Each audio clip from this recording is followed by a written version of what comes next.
하나님의 말씀은 구약 민수기가 되겠습니다.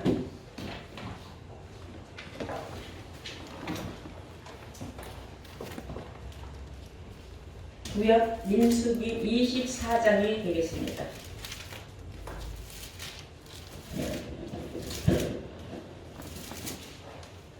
찾으신 줄 믿고 15절부터 공독을 하겠습니다. 민수기 24장 15절부터 공독을 하겠습니다. 노래를 지어 가로되 불의 아들 발람이 말하며 눈을 감았던 자가 말하며 하나님의 말씀을 듣는 자가 말하며 지극히 높으신 자의 지식을 아는 자 전능자의 이상을 보는 자 엎드려서 눈을 뜬 자가 말하기를 내가 그를 보아도 이때의 일이 아니며 내가 그를 바라보아도 가까운 일이 아니로다. 한 별이 야곱에게서 나오며 한 홀이 이스라엘에게서 일어나서 모압을 이 편에서 저 편까지 쳐서 파하고 또 소동하는 자식들을 다 멸하리로다. 그 원수 에돔은 그들의 산업이 되며 그 원수 세일도 그들의 산업이 되고 그 동시에 이스라엘은 용감히 행동하리로다. 주권자가 야곱에게서 나서 남은 자들을 그 성읍에서 멸절하리로다. 아멘. 오늘 허락하신 하나님의 말씀은 민수기 24장 15절에서 19절로의 말씀으로 제목은 한 별과 한 홀이라는 제목으로 오늘 말씀을 증거하도록 하겠습니다. 한 별과 한 홀. 오늘 이 말씀은 예언의 말씀입니다.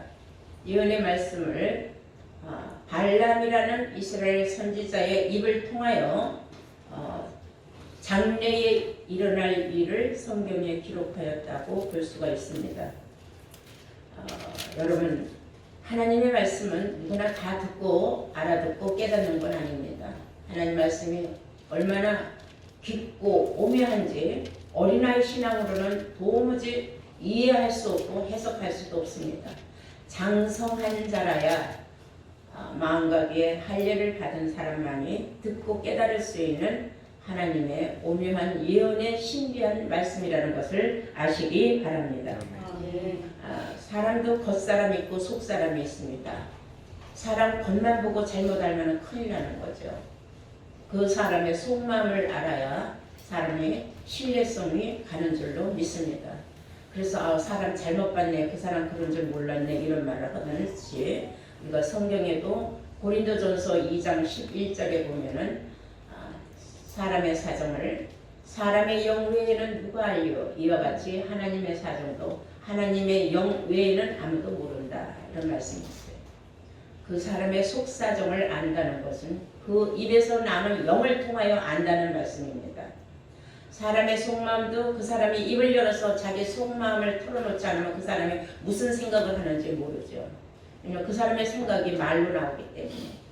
하나님도 역시 마찬가지입니다. 우리가 그냥 막연하게 하나님을 찾는 것이 아니라 하나님은 곧 말씀이라고 하였습니다. 하나님의 말씀이 영이라고 하였어요.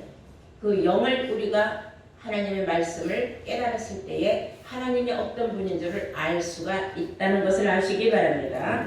구약 시대에도 보면은 모세를 통하여서 하나님께서 애굽 땅에서 이스라엘 민족 60만 대군을 이끌고 홍해바다를 건너서 광야를 건너서 가나안 땅을 향해 갔습니다. 그러나 모두가 다 가나안 땅에 들어간 건 아직 아닙니다. 다 끌고 다니면서 40년 동안을 거기에서 애굽 땅에서 나온 사람들은 다 죽이고 그 속에서 난 사람들만이 가나안 땅으로 입성하였다는 사실을 우리는 구약 성경을 통하여서 읽었고 보았고 들었고 깨달았던 줄로 믿습니다. 이와 같이 성경도 히브리서 10장 1절에 보시면은 율법은 장차 오는 좋은 일의 그림자라고 했습니다. 즉 율법은 구약에서 나왔기 때문에 구약의 모든 말씀 중에 앞으로 되어질 일을 그림자적으로 보여준 말씀이다. 그 말씀은 곧 오늘 본문 내용도 그림자적으로 우리에게 기록되어 있으나 알고 보면 그 일은 앞으로 장차오는 좋은 일의 그림자에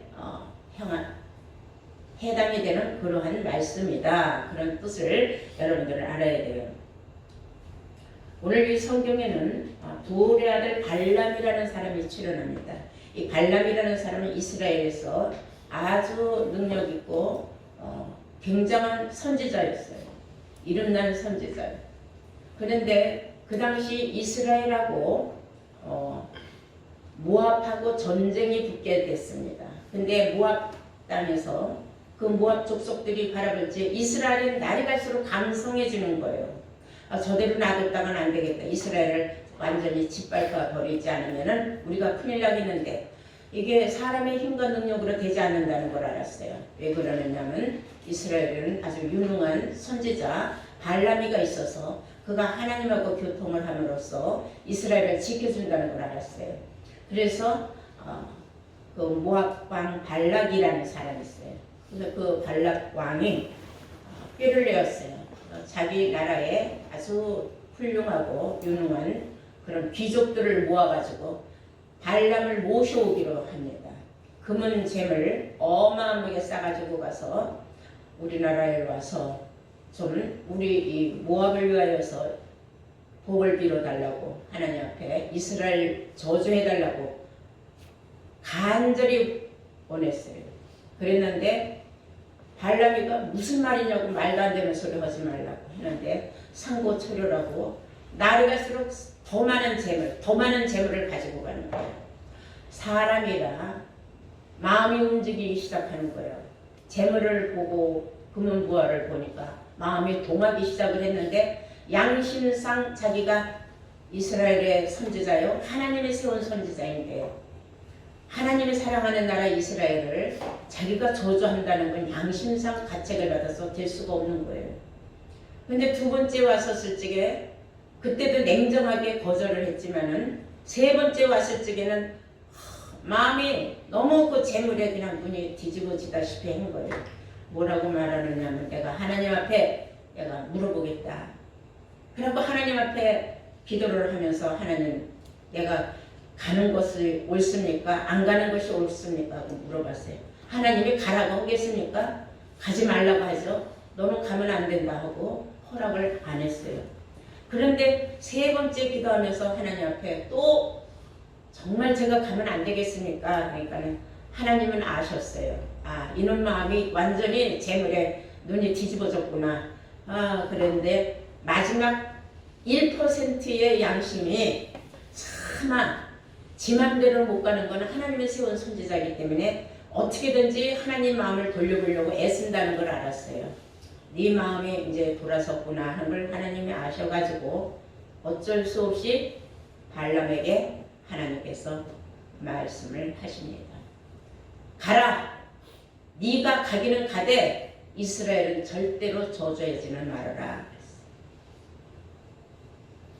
저주하지는 말라 그랬어요. 알았습니다. 하고 가서 저주는 하지 아니하고 엉뚱한 종말에 이루어질 일을 예언으로 지금 기도를 하는 거예요. 그러면 모압 왕은 어처구니가 없지 않겠습니까? 아니, 자기네 모압 나라를 위하여서 복을 빌어주고 이스라엘을 저주해 주길 바랬는데 엉뚱하게 했단 말입니다. 그러니까 부올은 어떻게 했느냐 하면은, 이 부올의 아들 발람이가 어떻게 했느냐 하면은 너무 야가 빠진 사람이에요. 사수를 썼어요. 그래서 그런 말씀이 성경에 나옵니다. 그래서 우리 먼저 한번 이 발람이가 훌륭한 선지자인 것 같았지만은, 하나님의 말씀에 순종한 것 같았지만은 그렇지 않았다는 것을 증거하는 말씀이 나와요. 어디 나오냐면 베드로 후서에 나옵니다. 베드로 후서 2장을 다 함께 보시겠어요.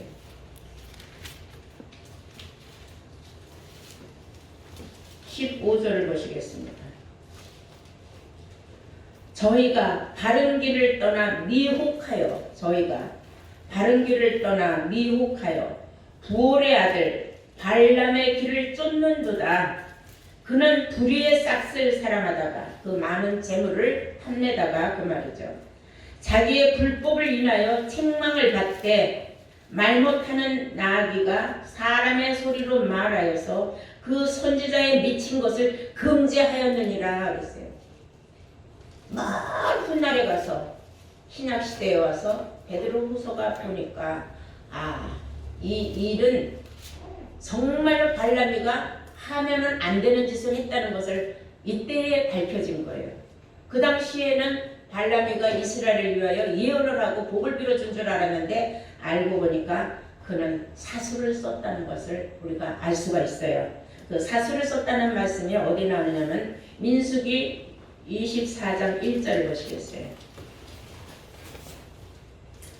발람이 자기가 이스라엘을 축복하는 것을 여호와께서 선히 여기심을 보고 전과 같이 사수를 쓰지 아니하고 그 낯을 광야로 향하여 그랬어요. 전에는 항상 이 사람은 사수를 썼다는 거예요. 자, 글쎄 우리는 이제 사술이라는 말은 아주 간교하고 순수하지 못한 불순한 의도로 사람을 오늘날 말하는 가스라이팅을 했다는 겁니다. 쉽게 얘기하면은 전에는 사수를 썼다는 것을 알 수 있어요. 사수를 쓰지 아니하고 하는 거예요. 뭐예요? 전에는 사수를 썼고 이런 말이 되는 거예요. 그러면 이제 그 사수를 어떻게 사수를 쓰지 않았다고 했지만 결론적으로는 그는 사수를 썼다는 걸 알 수가 있는 것이 계시록에 그러한 말씀이 나와 있습니다. 자, 이런 말씀을 우리가 볼 때에 성경은 하다못해 말 못하는 짐승 낙의 입을 열어서라도 잘못된 길을 가면은 그 길을 가면 안 된다고 지도하는 사람이 있었다는 거예요. 그런데도 불구하고 이 발람이는 자기가 타는 나귀가 옳은 길을 가니까 그걸 채찍으로 때렸어요. 그러니까 나귀가 하는 말이 왜 나를 때리느냐? 나는 옳은 길로 가지 않았느냐? 그러니까 내가 언제 그 길로 갔느냐? 내가 이 길로 가라고 했는데 하니까 나귀가 발람을 차마 옳지 못한 길로 가는 걸 볼 수가 없으니까 벽으로 몰고 가서 벽에다가 그냥 지 머리를 부딪히면서도 그 길로 못 가게 했어요. 그랬더니 발람이가 성질이 났어요. 내가 타고 다니는 나귀가 네가 감히 내 말을 어겨? 하고 그를 채찍으로 막 때립니다. 그러니까 나귀가 내가 뭘 잘못해서 날 때리느냐 할 때에 그때 하나님께서 사자를 보내서 발람의 눈을 밝혀준 거예요. 발람이가 눈이 떠서 보니까 그때 제정신이 들어온 거죠. 이런 말씀이 민수기 22장부터 민수기 24장까지 읽어보면 아주 너무나 정말로 묘사가 잘 되어 있습니다. 민수기 22장 7절부터 보실까요?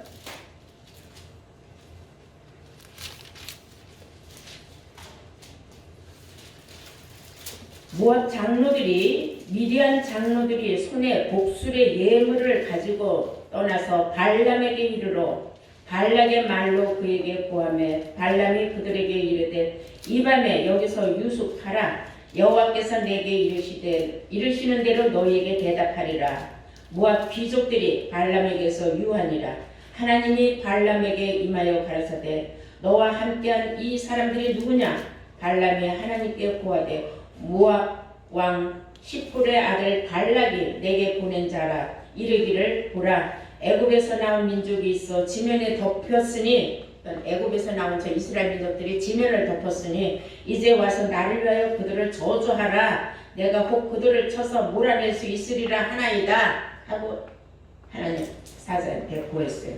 그러니까 하나님이 12절에 하나님이 발람에게 이르시되 너는 그들과 함께 가지도 말고 그 백성을 저주하지도 말라. 그들은 복을 받은 자니라 그랬어요. 이스라엘은 복을 받은 자들인데 네가 그들에게 가서 이스라엘을 저주하는 그런 일을 절대로 해서는 안 된다 그랬어요.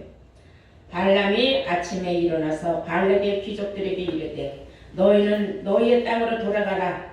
내가 너희와 함께 가기를 여호와께서 허락하지 아니하시느니라 하고 사실대로 말을 했어요.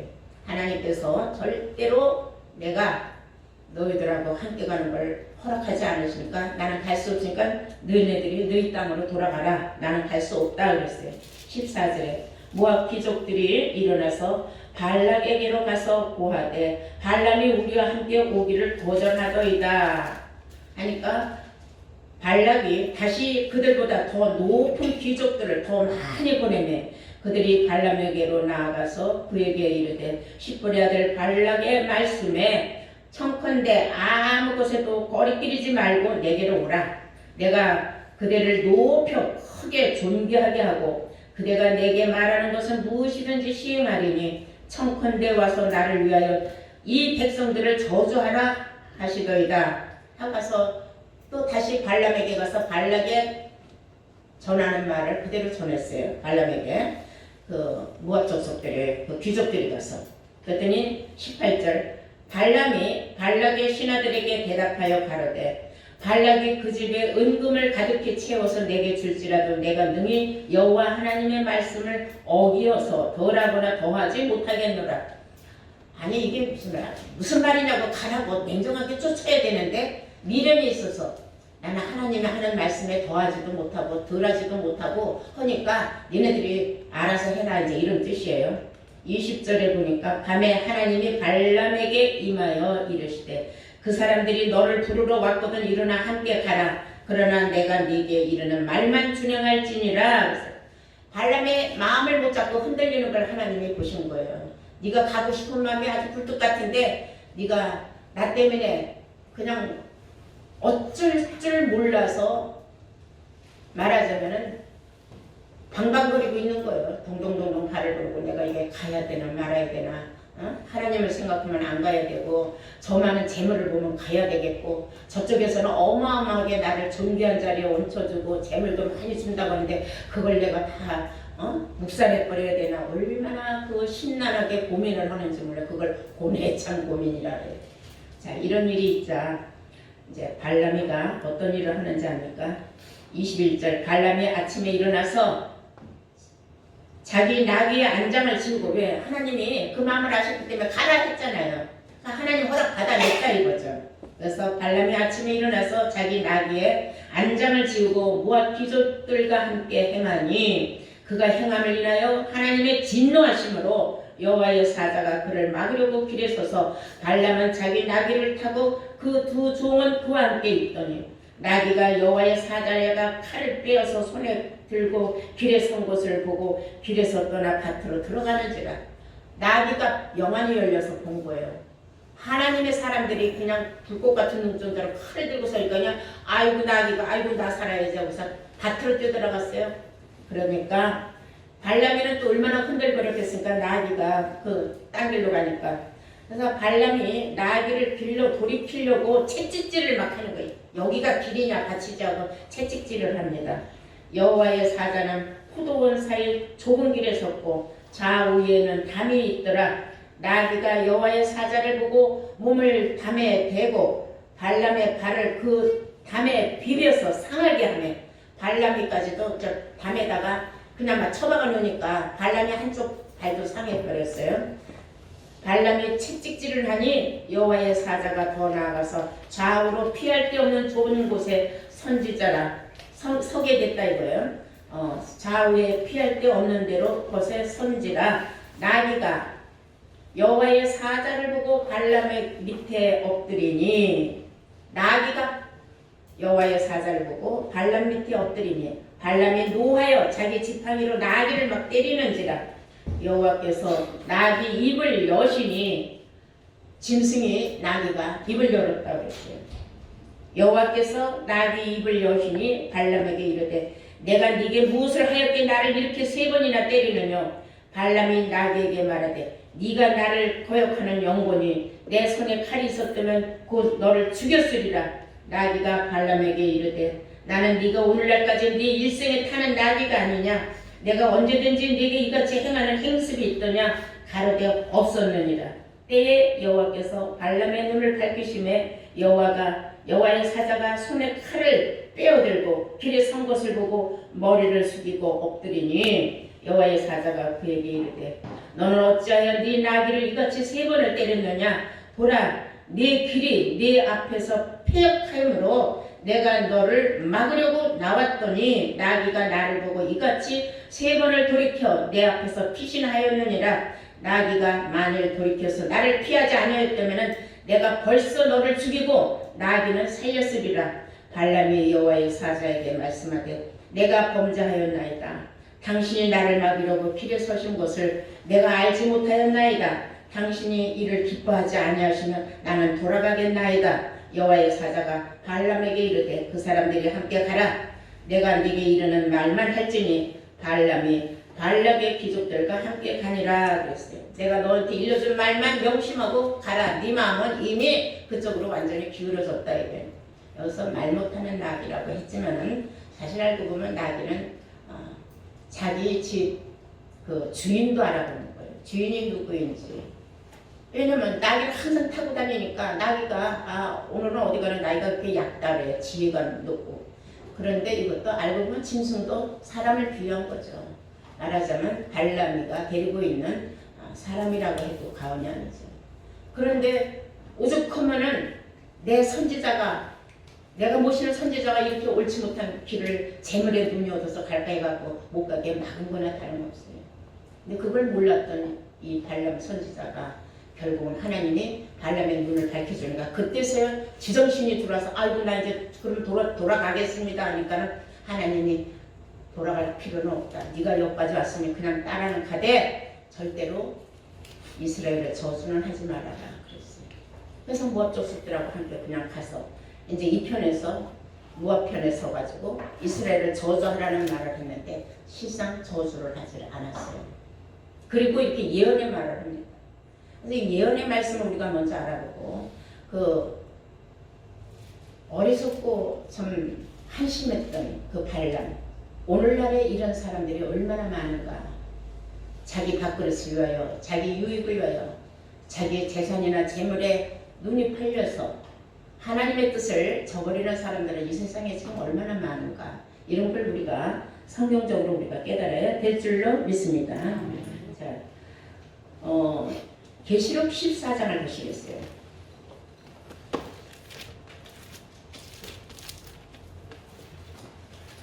계시록 2장의 14절입니다.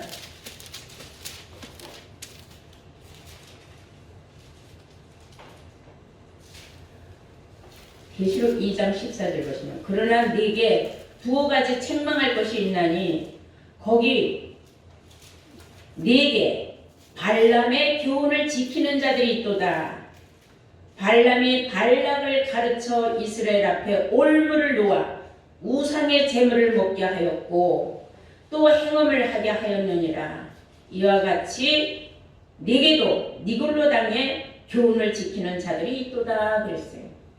이 이제 종말에 이루어질 말씀 중에 이제 현재 이런 일이 일어날 것이다 이거예요. 오늘날 우리 시대에서부터 이제 종말에 이루어지는 일들이 니골라당들이 많이 생겨날 것이다 그런 뜻입니다. 왜 민수기에 나오는 발람과 발락의 그 예를 들어서 이 성경은 종말에 이루어질 그 예언의 말씀에 예를 들어서 말했느냐. 여기에서 발람이 발락을 가르쳐 줬어요. 어떻게 가르쳐 줬느냐. 받아먹은 게 있으니까 조금이라도 그쪽에서 오해를 사지 않도록 한 게 뭐냐면 하나님의 뜻을 어그러지는 일을 했다는 겁니다. 불의 싹을 너무 사랑해가지고 한 일이 무엇이었느냐. 이스라엘 민족들이 행음하게 했다는 거예요. 우상의 재물을 놓고 그들로 하여금 우상의 재물을 먹고 행음하게 하였다. 이게 큰 범죄라는 겁니다. 겉으로는 드러나지 않는 거예요. 속으로 드러난 일을 계시록에 와서 기록이 되어 있다는 거예요. 이건 놀라운 사실입니다. 이런 자들이 오늘날 니골라당이라고 말하는 자들이다. 그래서 대놓고 우리는 니골라당이요 이런 데는 없어요. 하는 행실을 보니까 저것들은 마지막 때에 니골라당이요 저것들은 발람과 같은 족속이로구나 하고 우리가 깨달을 수 있는 거예요.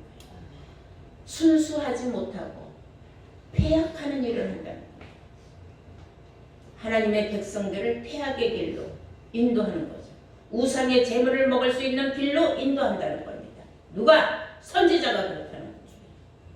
이런 말씀을 통하여서 우리는 앞으로 되어질 일과 우리 주위에서 일어난 일들을 우리가 보고 판단을 할 수가 있는 거예요. 우리가 들을 수도 있고.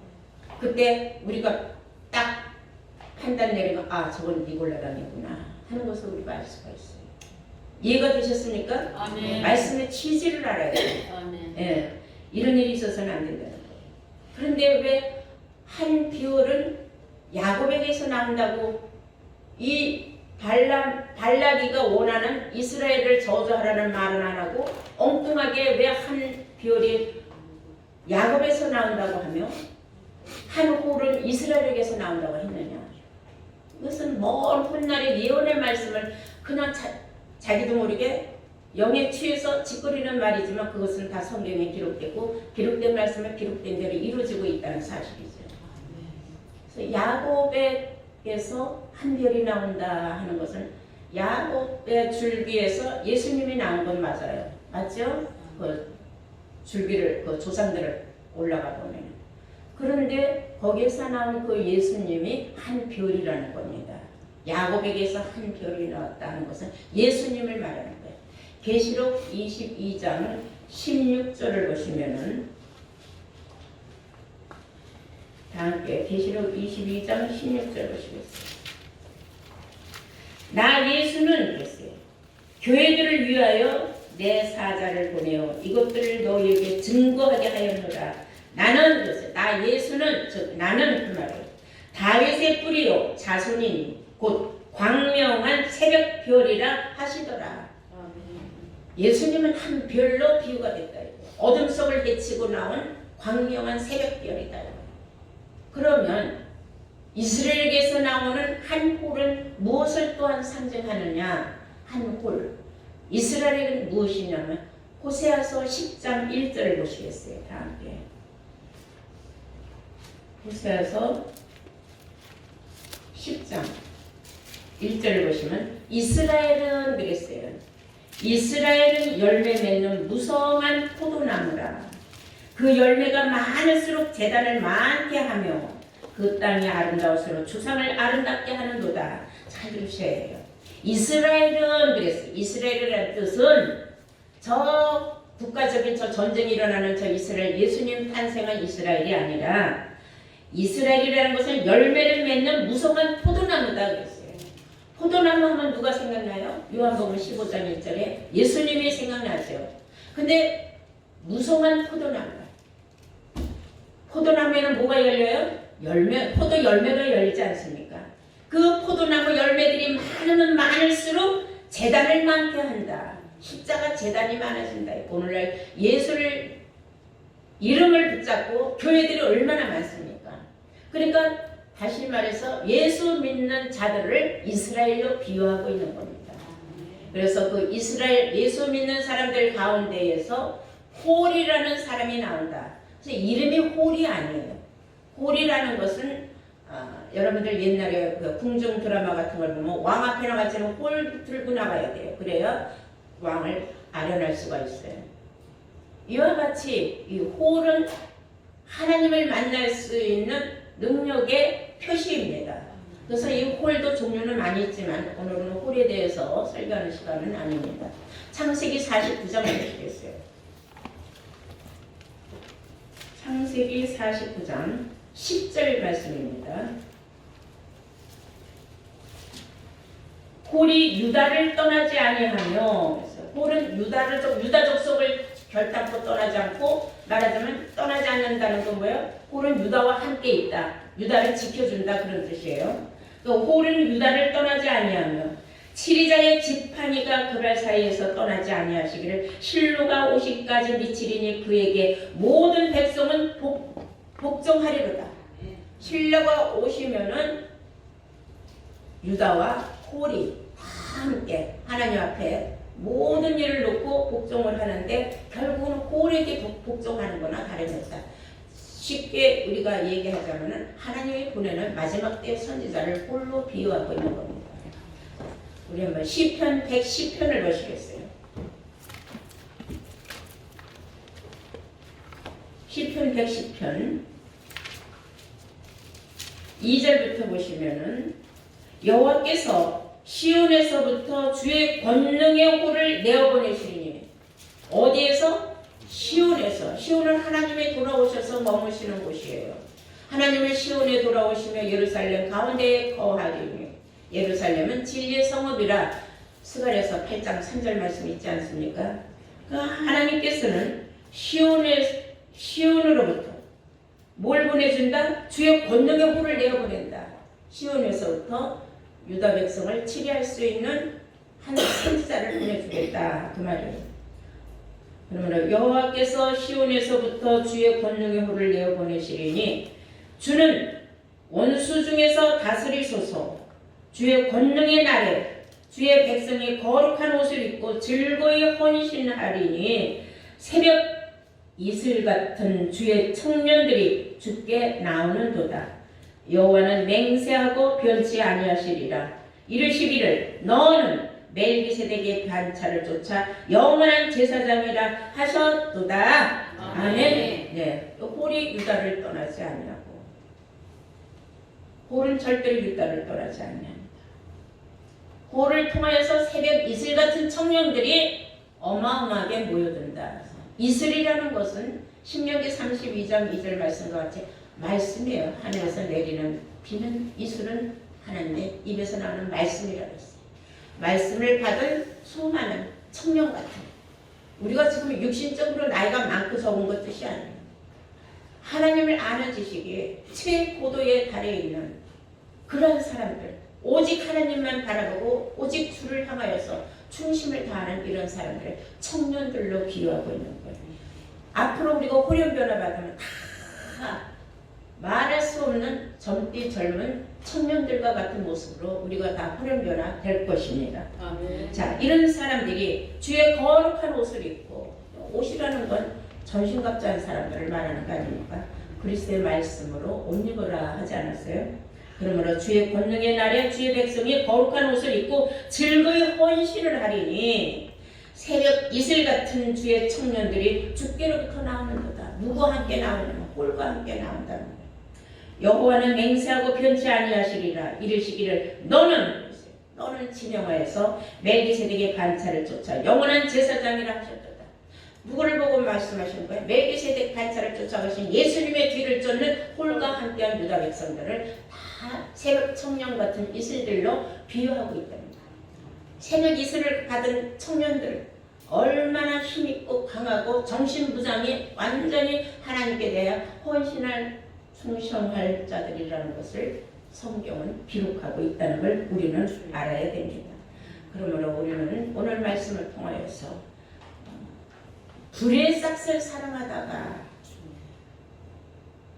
옳지 못한 길, 바르지 못한 길을 가는 그런 선지자들이 어마어마하게 나와서 그들이 하는 일이 니고랄 땅과 같이 우상의 재물을 놓아서 먹게 하고 말씀을 섞어서 수많은 사람들의 영혼을 죽이는 일이 많다는 거예요.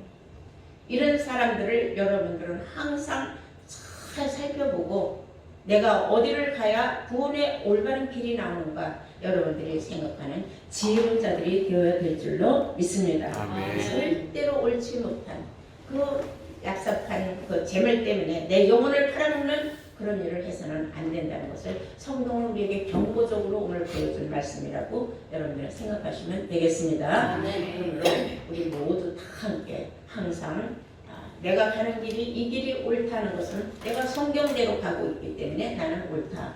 이런 마음을 먹어야지 어리석고 우매하여서 어디에서 누가 뭘 좀 준다 한다고 해서 글로 따라가고 이렇게 우매한 사람들이 되어서는 자기가 쌓아놓은 모든 탑이 다 순간에 무너지고 정말 성경이 말하는 발람과 같은 겉으로 보기엔 발람이 훌륭한 선지자 같았지만 알고 보니까 이러한 선지자였다고 신약에 와서 기록하고 있지 않습니까? 구약에서는 발람에 대해서 나쁘게 기록한 데가 없어요. 다만 사술을 썼다는 것을 딱 한마디만 그의 정체를 알려준 것밖에 없어요.